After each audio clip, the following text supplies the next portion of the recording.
Test 4. This is the IELTS listening test.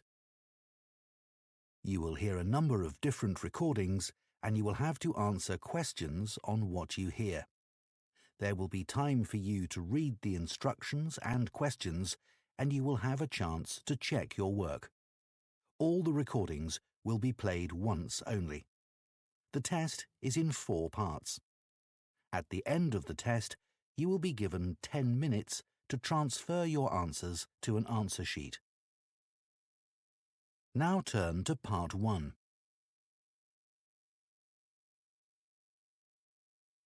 Part 1. You will hear a supervisor in a supermarket talking to a new worker on her first day. First, you have some time to look at questions 1 to 6.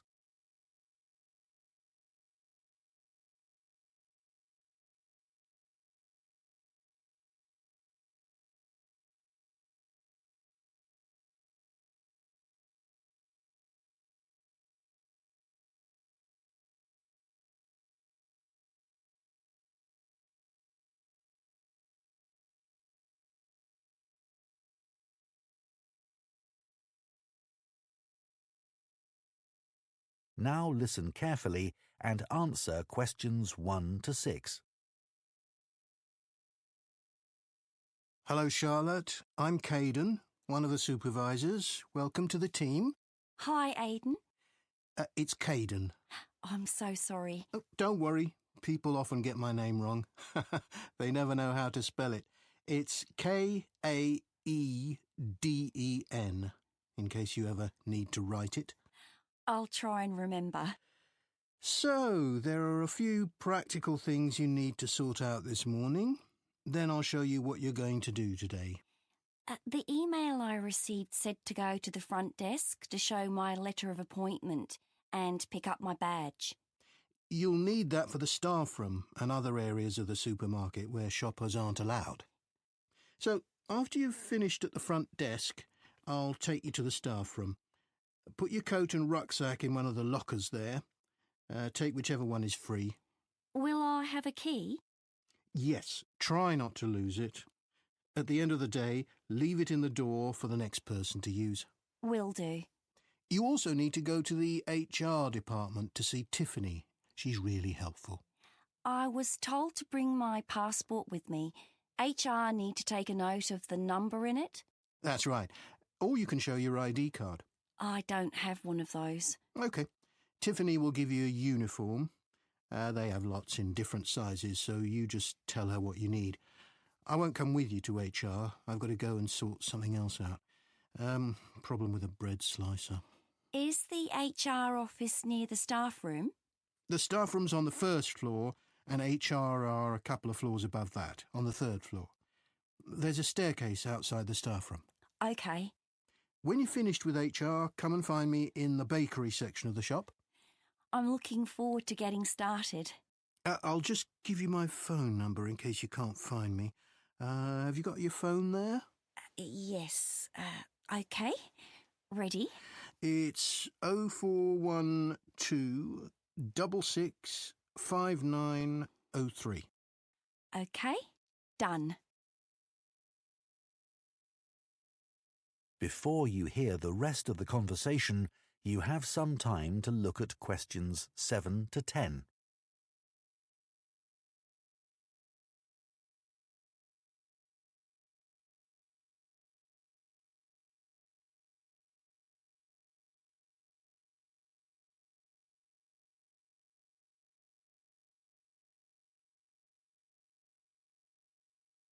Now listen and answer questions 7 to 10.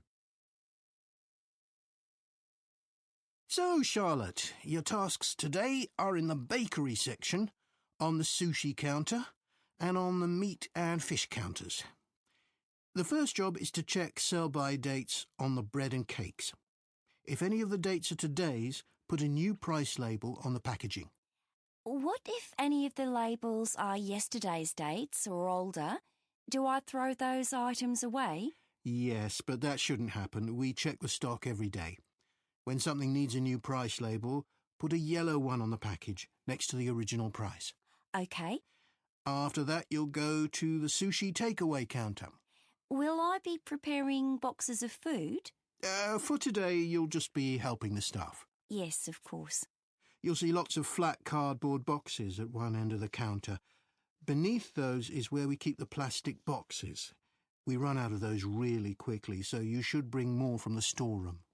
Is that my only task on the sushi counter? No, you also need to clean the area where they prepare the dishes. There are cloths and bottles of spray by the sink. Oh, and please make sure you clean that too. Sure. That's important, isn't it? Absolutely, but you mustn't wash up knives. You have to do some training before you're allowed to touch sharp objects. What should I do if there are any?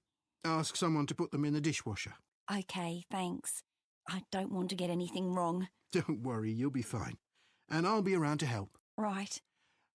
Finally, the meat and fish counters. You need to clean the area where staff serve customers, including wiping the weighing scales. OK. Anything else? The fish is laid on ice, but when that starts to melt, you'll need to get more from the cold room. I know the staff on the food counters wear a hat. Will that be the same for me? You won't be serving customers directly, so no. But make sure you put on thermal gloves when you take anything out of the cold room. The temperature's low enough in there to get frostbite from touching things. Understood. That is the end of Part 1. You now have 1 minute to check your answers to Part 1.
Part 2. You will hear a podcast by a running coach giving advice about taking up running and giving information about her club. First, you have some time to look at questions 11 to 14.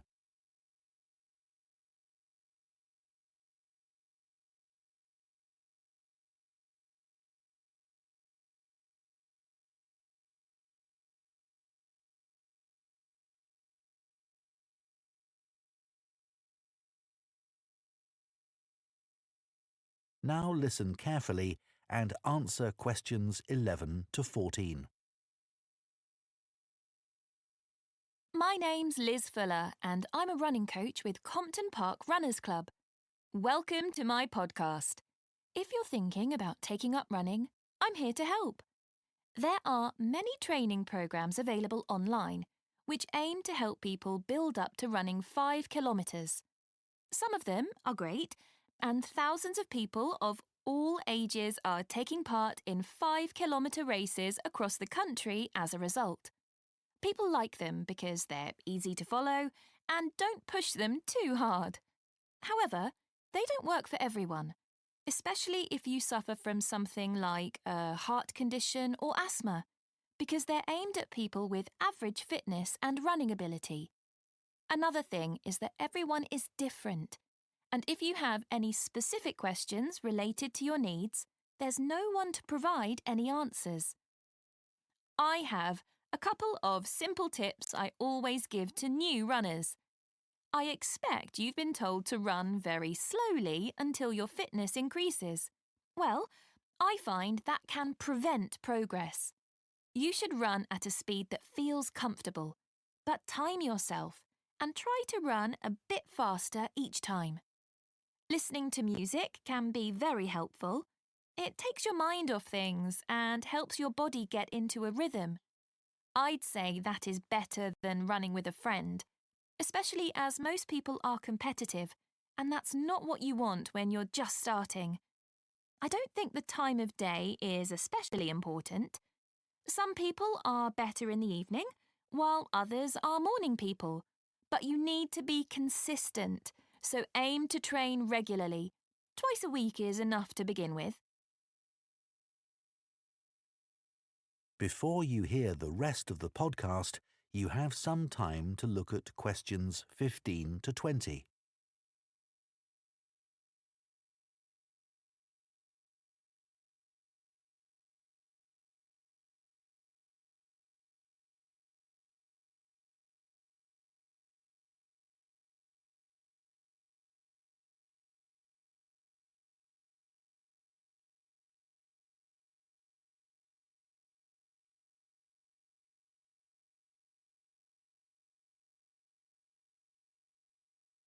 Now listen and answer questions 15 to 20.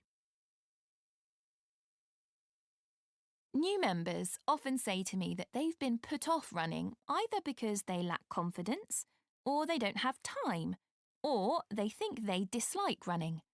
Kerry, for example, joined the club 2 years ago at the age of 40.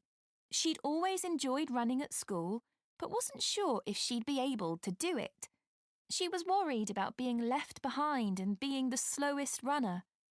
But she says she was made to feel so welcome, she soon forgot all about that.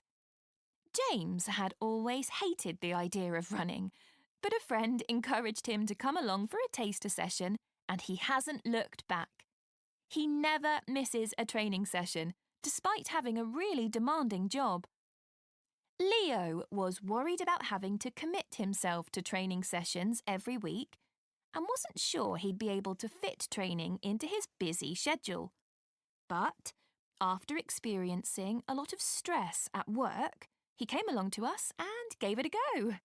Now he says he feels much more relaxed and he looks forward to his weekly run. Mark is quite typical of our new members. He's never considered himself to be a sporty person, and it was only when he retired that he decided to take up the challenge of trying to run 5 kilometres. It took him months to find the courage to contact us, but felt reassured immediately, as there were other people his age who were only just taking up running for the first time.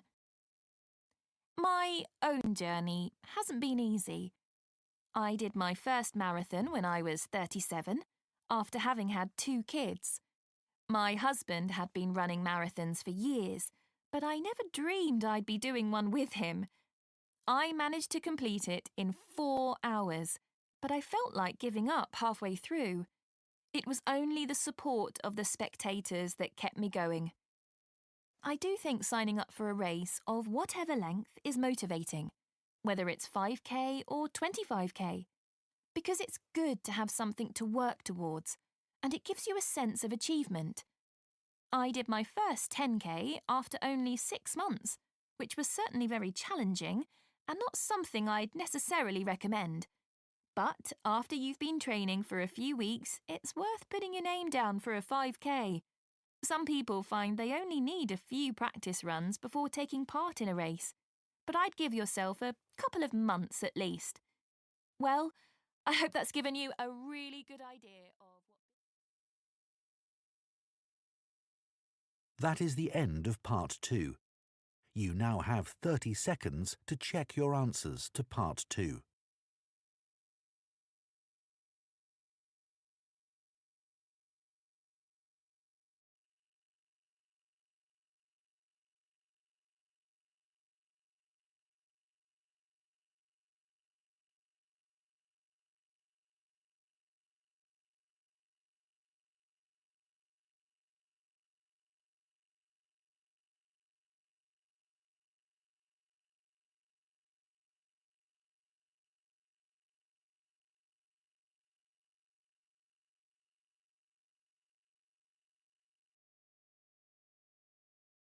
Part 3. You will hear 2 students called Jane and Kieran talking about books. First, you have some time to look at questions 21 to 25.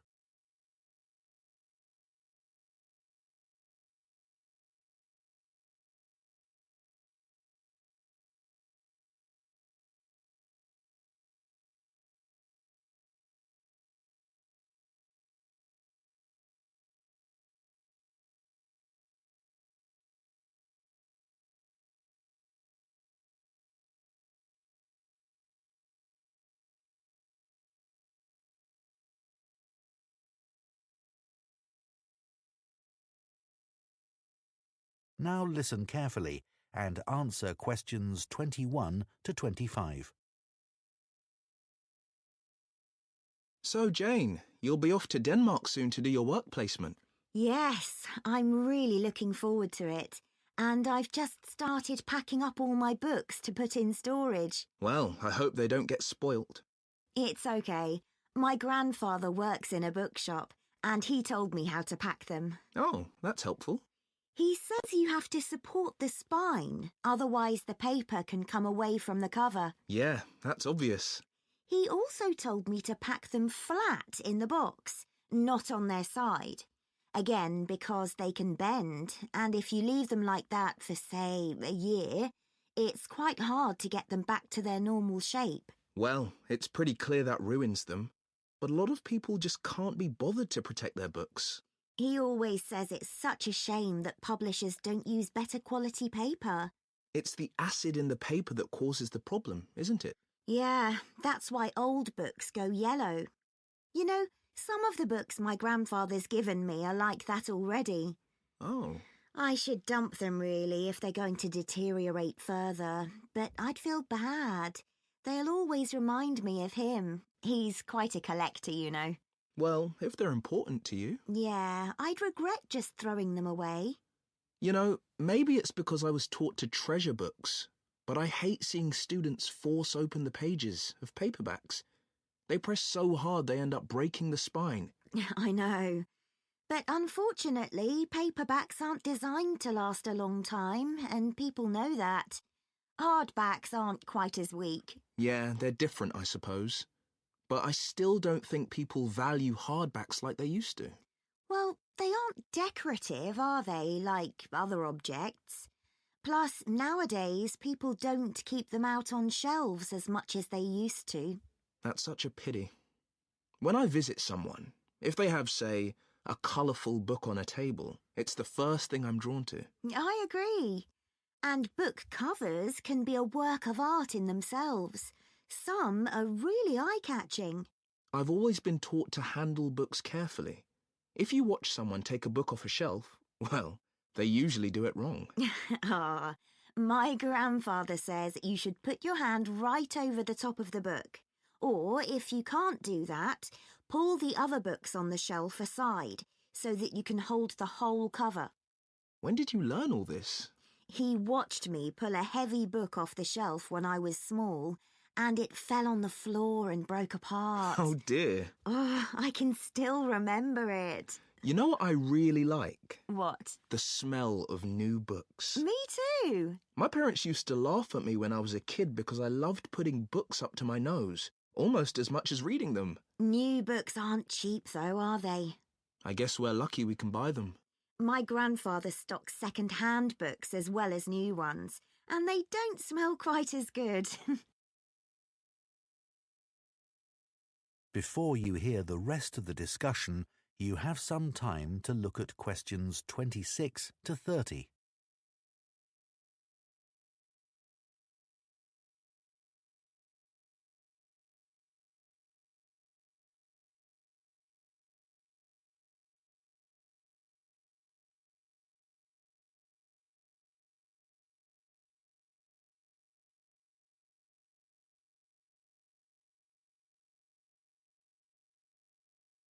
Now listen and answer questions 26 to 30. I'd love to have a bookshop like your grandfather. What's it like? Well, it's quite big. It's got 2 floors and an attic, and he stocks all kinds of books, really. I guess he treasures things like first editions and other rare books. Yeah, you might think he'd keep those in the attic or somewhere. So they'd be hidden? Yeah, but he likes people to know that he has them. So he puts them out in the shop, but makes sure you need a ladder to get them. Right, that would prevent any thefts. Uh-huh. Does he stock books for children? He does. He particularly likes to encourage kids to read. He always says that he used to sit under the stairs as a child with a pile of books and read them all. Is that where he keeps them then? Not exactly. He's got a dedicated area on the ground floor with cushions, so that parents can enter with their toddlers, go there and spend some time reading to them. Oh, cool. And then there's a place for pushchairs by the front door. And a cafe if anyone needs refreshments. That's good to know. As I said, it's a big shop. And there's a storage area out the back as well. Oh, what does he keep there? Books he wants to throw away? He hardly ever throws anything away. He just leaves unwanted books by the front door for customers to take. Well, that's very nice. Yeah.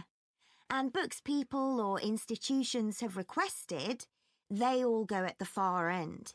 Oh. He thinks it's best to keep these out of the main shopping area as they're boxed and new. Did you get your course books from him? Naturally. He stocks books for a lot of the colleges. He used to keep these books on the first floor, but now there's a new university in my hometown. He's moved them downstairs to attract the students. They're actually part of the coffee shop, on low shelves all around it. Pretty central then. You'll have to take me there sometime. That is the end of Part 3. You now have 30 seconds to check your answers to Part 3.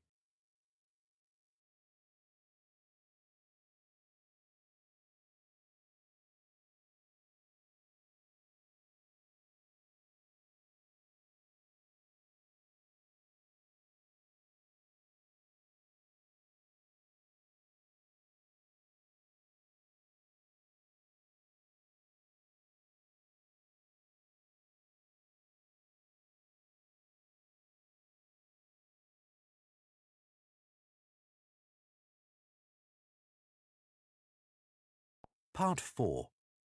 You will hear part of an environmental studies lecture on tree planting.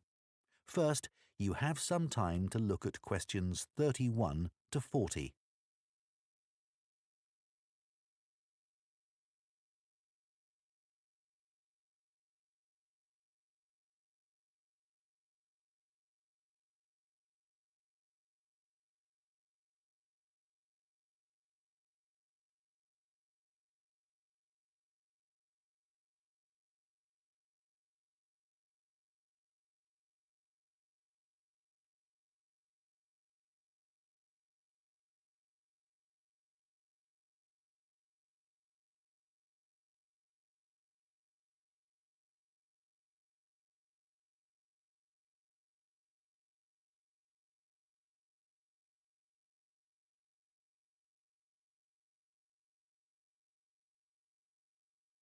Now listen carefully and answer questions 31 to 40.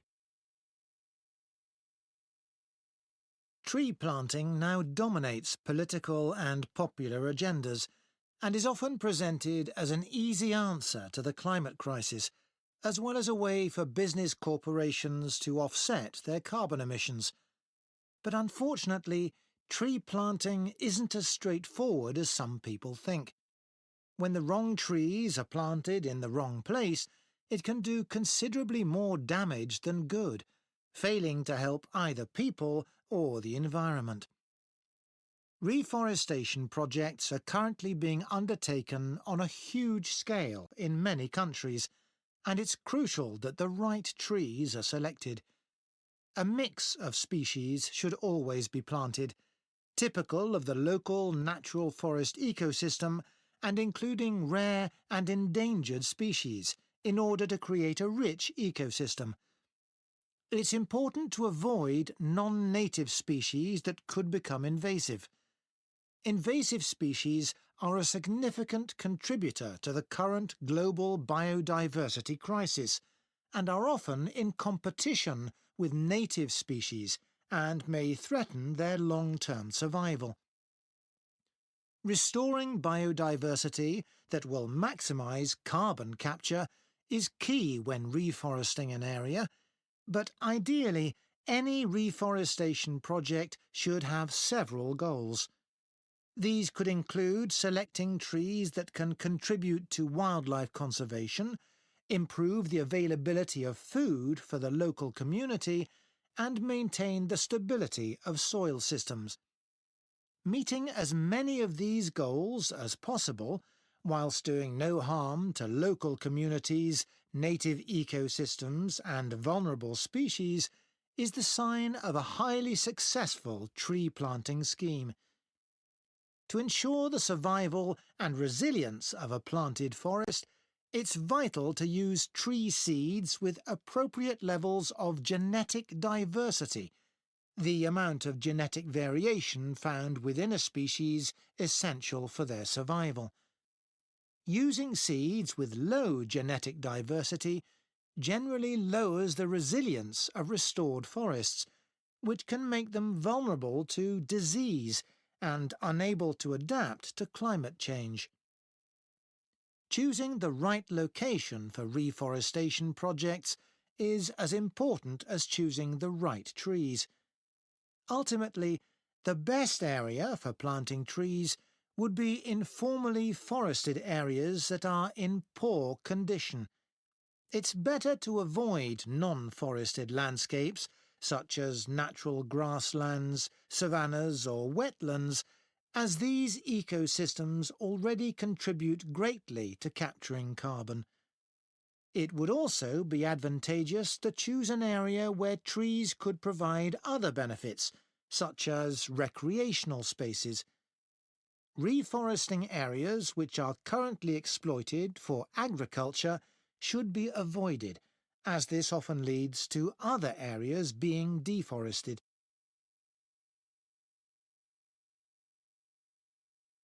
Large-scale reforestation projects require careful planning.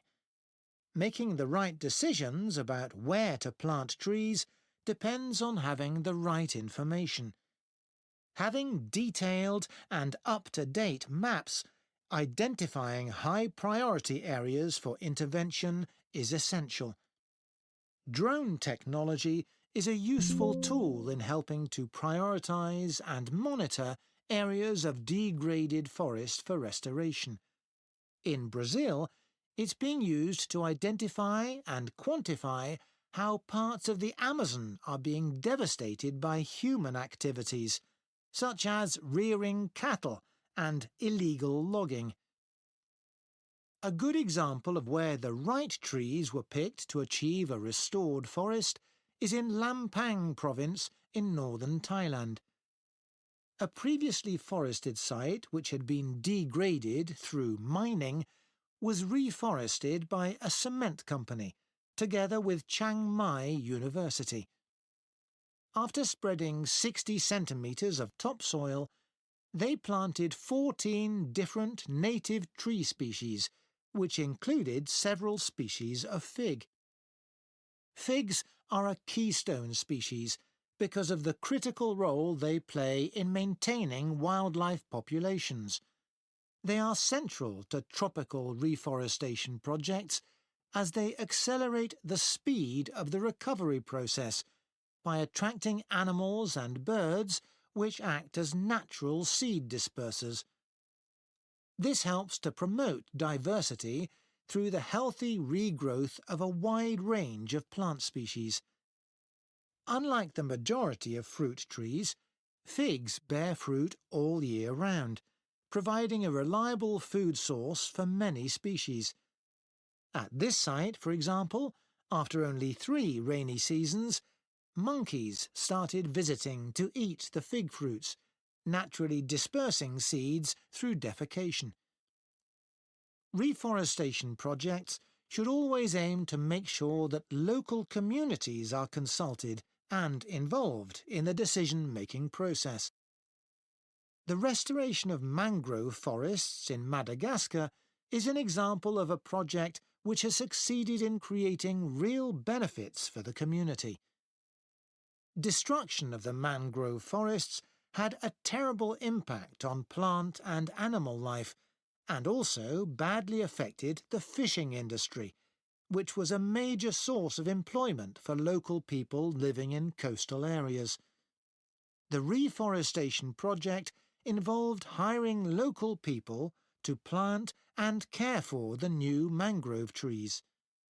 Millions of mangrove trees have now been planted, which has resulted in the return of a healthy aquatic ecosystem.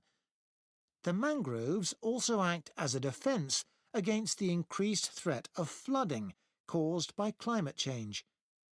What's more, the local economy is more stable, and thousands more Madagascans are now able to send their children to school. One other important point to consider. That is the end of Part 4. You now have 1 minute to check your answers to Part 4.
A.